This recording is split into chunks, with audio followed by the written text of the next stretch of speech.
जय हिंद दोस्तों। Class 12 biology के हम चैप्टर 1 से लेकर 7 तक के ना सभी महत्वपूर्ण अंतर को कवर करने वाले हैं। दोस्तों आपके पेपर में अंतर 3 नंबर का भी पूछेगा और 5 नंबर का भी पूछेगा। तो हम आज की इस वीडियो में चैप्टर 1 से लेकर चैप्टर 7 तक के जितने भी इंपॉर्टेंट अंतर है ना उसको कवर करने वाले हैं। इसको आप लोग जल्दी से तैयार कर लो, ठीक है। तो चलिए देखते हैं वो प्रमुख अंतर कौन कौन से होने वाले हैं, ठीक है।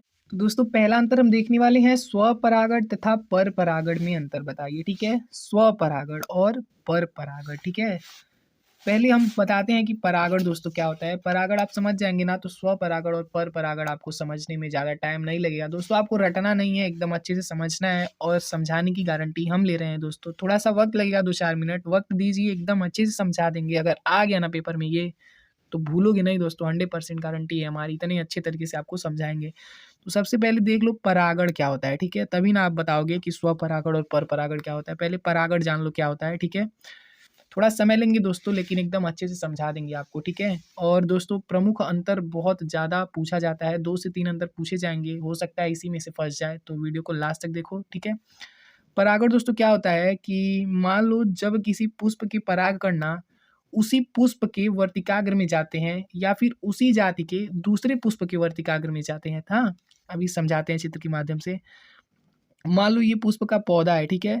तो इसके जो पराग कण होंगे ना अगर इसी पुष्प के वर्तिकाग्र में आएंगे, ठीक है, या फिर इसी जाति के दूसरे पुष्प के वर्तिकाग्र में जाएंगे, इसके परागकण इस पुष्प के परागकण, ठीक है, तो इसी को परागण कहा जाता है, ठीक है। अब समझ रहे हो ना दोस्तों। और अब देखते हैं स्वपरागण और पर परागण में अंतर।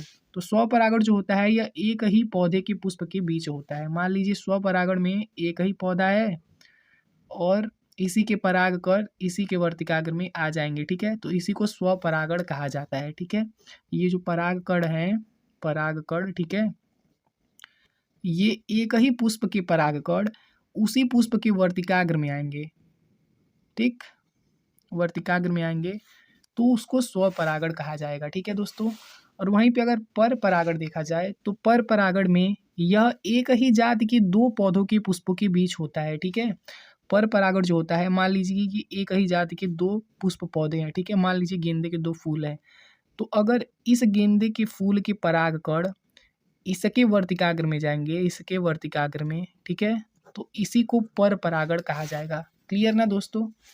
दूसरा है इसके लिए पुष्प का द्विलिंगी होना आवश्यक है। दोस्तों परागण के लिए ना द्विलिंगी होना आवश्यक होता है, नर और मादा रहेगा ना, नर और मादा, तभी परागण होगा, बिना नर मादा के परागण नहीं होता है। तो मान लीजिए एक ही पौधा है, उसके परागकण उसी के वर्तिकाग्र में जा रहे हैं तो परागण हो रहा है। तो इस पौधे का द्विलिंगी होना ना, इस पौधे का द्विलिंगी होना बहुत ज़्यादा जरूरी होता है, तभी परागण हो पाएगा, स्वपरागण हो पाएगा।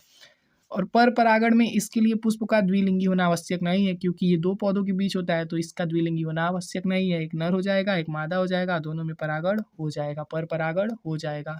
तो इसमें द्विलिंगी होना आवश्यक नहीं है और स्वपरागण में द्विलिंगी होना आवश्यक है, नहीं तो परागण होगा ही नहीं। तीसरा अंतर लिखेंगे कि इसके लिए माध्यम की आवश्यकता नहीं होती है। भाई जब एक ही पौधा है, एक ही पुष्प का पौधा है, तो इसमें माध्यम की क्या आवश्यकता, इसी के कण इसके परागकण इसी के वर्तिकाग्र में आ जाएंगे, माध्यम की आवश्यकता पड़ेगी ही नहीं। वहीं पे अगर पर परागण की बात करें, ठीक है, समझ में आ रहा है ना दोस्तों आप लोगों को, ठीक है। अगर यहीं पे पर परागण की बात करें तो पर परागण में माध्यम की आवश्यकता पड़ती है। मान लीजिए 2 गेंदे के फूल हैं तो इसके परागकण ना माध्यम से इस यहाँ पहुँचेंगे ना इस पुष्प के वर्तिकाग्र में, तो माध्यम क्या हो सकता है, माध्यम वायु हो सकता है, ठीक है। वायु के माध्यम से इसके परागकण उड़ के इसके वर्तिकाग्र में पहुंच जाएंगे। जल के माध्यम से हो सकता है, किसी पक्षी के माध्यम से हो सकता है, ठीक है। तो जो पर परागण होता है इसके लिए माध्यम की आवश्यकता होती है। क्लियर। अब आइए दूसरा देख। दूसरा है प्रभावी तथा अप्रभावी कारक में अंतर लिखिए, ठीक है। प्रभावी कारक और अप्रभावी कारक के बीच हमको अंतर बताना है। एकदम ध्यान से दोस्तों देखिए, एकदम याद करा देंगे आपको, अच्छे से समझा देंगे।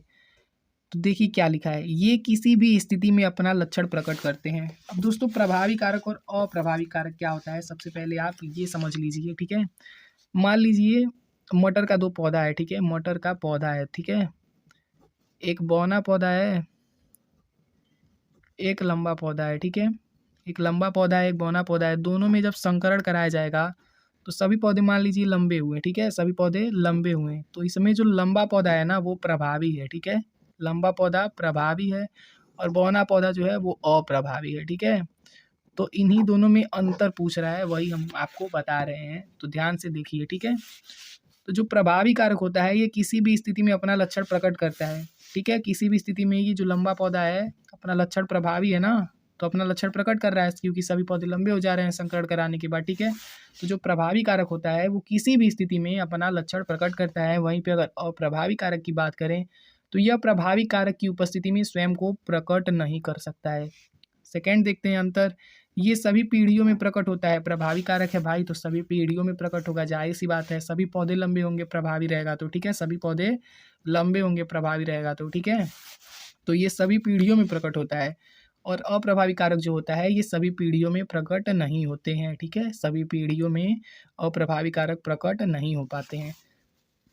तीसरा है, ये एक पूर्ण एंजाइम के लिए कोडित होते हैं और ये एक अपूर्ण एंजाइम के लिए कोडित होते हैं। तो ये हो गया प्रभावी कारक और अप्रभावी कारक, बस इतना ही अंतर आप लोग लिख दोगे, 3 नंबर आपको फटाक से मिल जाएगा। काफ़ी ज़्यादा इंपॉर्टेंट क्वेश्चन है, वेरी इंपॉर्टेंट है आपके पेपर की दृष्टिकोण से, ठीक है। तो स्क्रीनशॉट कर लो और इसको अच्छे से तैयार कर लो। आइए आगे का देखते हैं। आगे है डीएनए तथा आरएनए में अंतर लिखिए। ये तो समझ लीजिए एकदम वायरल क्वेश्चन है, वायरल अंतर है एकदम, पेपर में सोचो सब छप गया है, किसी ना किसी सेट में तो छपा ही होगा, ठीक है। तो इसको आप लोग मिस मत करो, अच्छे से तैयार कर लो, ठीक है। तो डीएनए और आरएनए में अंतर देखना है हमें, तो देखते हैं। यह एक प्रमुख अनुवांशिक पदार्थ है। डीएनए जो है ये प्रमुख अनुवांशिक पदार्थ है और आरएनए जो है ये कुछ विषाणुओं का अनुवांशिक पदार्थ है। डीएनए में डीऑक्सीराइबोज शर्करा पाई जाती है और आरएनए में राइबोज शर्करा पाई जाती है। यह केंद्रक में पाया जाता है, आरएनए कोशिका द्रव्य में पाया जाता है। याद हो गया ना दोस्तों। एक अंतर और हम आपको अपनी तरफ से बता देते हैं। डीएनए का पूर्ण रूप क्या है? डीएनए का पूर्ण रूप है डीऑक्सी, ठीक है। डीऑक्सी राइबोज न्यूक्लिक एसिड, ठीक है।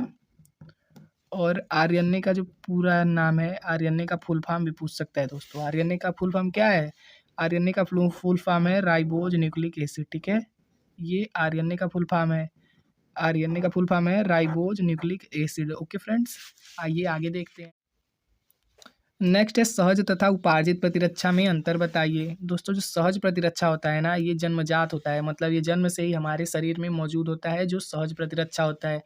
और उपार्जित प्रतिरक्षा जो होता है वो एक विशिष्ट प्रतिरक्षा होता है, ठीक है। ये जन्म के बाद आता है हमारे बॉडी में, ठीक है, मौजूद नहीं रहता है। और ये जो होता है सहज प्रतिरक्षा, ये जन्म से मौजूद होता है। तो देखिए पहला अंतर यही हो गया कि यह जन्म से होती है हमारे शरीर में, और जो उपार्जित प्रतिरक्षा होती है ये जन्म के बाद मौजूद होती है, ठीक है। किसी माध्यम से आती है हमारे शरीर में जो उपार्जित प्रतिरक्षा होती है, जिसे विशिष्ट प्रतिरक्षा भी बोला जाता है, और सहज प्रतिरक्षा को जन्मजात प्रतिरक्षा बोला जाता है, ठीक है। दूसरा अंतर देखते हैं हम। दूसरा अंतर है कि यह शरीर की सामान्य प्रतिरक्षा है। भाई जो सहज प्रतिरक्षा है वो सामान्य प्रतिरक्षा है, वहीं पे अगर विशिष्ट प्रतिरक्षा की बात करें तो ये शरीर की विशिष्ट प्रतिरक्षा है। विशिष्ट नाम ही है तो भाई विशिष्ट प्रतिरक्षा होगा ही होगा, है कि नहीं है। तीसरा अंतर क्या है? किसी एंटीजन के शरीर में प्रवेश करते ही उसे नष्ट कर देती है।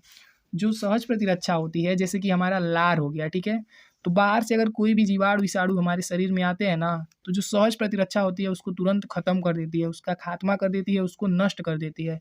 वहीं पे अगर उपार्जित प्रतिरक्षा देखा जाए, उपार्जित प्रतिरक्षा मतलब टीका हो गया आपका, पोलियो का टीका हो गया, खसरा का टीका हो गया, इसी को उपार्जित प्रतिरक्षा होती है, जो जन्म के बाद हमारे शरीर में आता है, ठीक है। तो ये क्या करता है, कैसे काम करता है? तो ये किसी एंटीजन के शरीर में प्रवेश करने के बाद पहले उसको पहचानता है, उसके बाद नष्ट करता है, ठीक है। पहले पहचानेगा एंटीजन कैसा है, खतरनाक है हमारे शरीर के लिए कि लाभदायक है, पहले पहचानेगा। उसके बाद जो उपार्जित प्रतिरक्षा होती है, जिसको विशिष्ट प्रतिरक्षा बोलते हैं, अगर हानिकारक हुआ शरीर के लिए तो उसको तुरंत नष्ट कर देगा, ठीक है दोस्तों।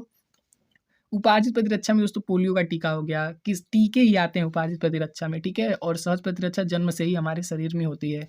ये स्मृति कोशिकाएं नहीं बनाती हैं, क्योंकि ये जन्म से ही होती है ना, तो स्मृति कोशिकाएं नहीं बनाती हैं, ठीक है। ये स्मृति कोशिकाएं नहीं बनाती हैं, इसका मेन मतलब ये हुआ कि कोई भी चीज़ अंदर आए ना, ये उसको तुरंत नष्ट कर देती हैं। इसको स्मृति नहीं होता है, याद नहीं होता है कि कौन हानिकारक है, कौन अच्छा है, कौन खराब है, कुछ भी आए इसको नष्ट कर देती हैं ये, ठीक है।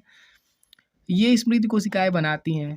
ये जो उपार्जित प्रतिरक्षा होती है ये स्मृति कोशिकाएं बनाती हैं। इसका क्या मतलब है? मतलब जब टीका लगता है ना, तो कोशिकाओं में एक चीज़ हो जाता है, कोशिकाओं में बदलाव आ जाता है, कोशिकाएं डेवलप हो जाती हैं, स्मृति उसकी तेज हो जाती है, ठीक है। तो उसको याद रहता है कि कब काम करना है, कब काम नहीं करना है, किसके लिए काम करना है, किसके लिए नहीं काम करना है। कोई भी रोगजनक अगर आएगा तो तुरंत स्मृति कोशिकाएं एक्टिव हो जाएंगी और उस रोग को तुरंत खत्म कर देंगी उपार्जित प्रतिरक्षा के तौर पे, क्योंकि टीका उका लगा रहता है ना आप लोगों को, तो वही होता है उपार्जित प्रतिरक्षा। आई होप वीडियो समझ आ रहा होगा आप लोगों को, ठीक है। इसका पार्ट 2 तुरंत आ जाएगा, ठीक है। वीडियो का लाइक टारगेट हम रखते हैं 100 लाइक, 100 लाइक आप लोग करो, तुरंत इसका पार्ट 2 आएगा, ठीक है।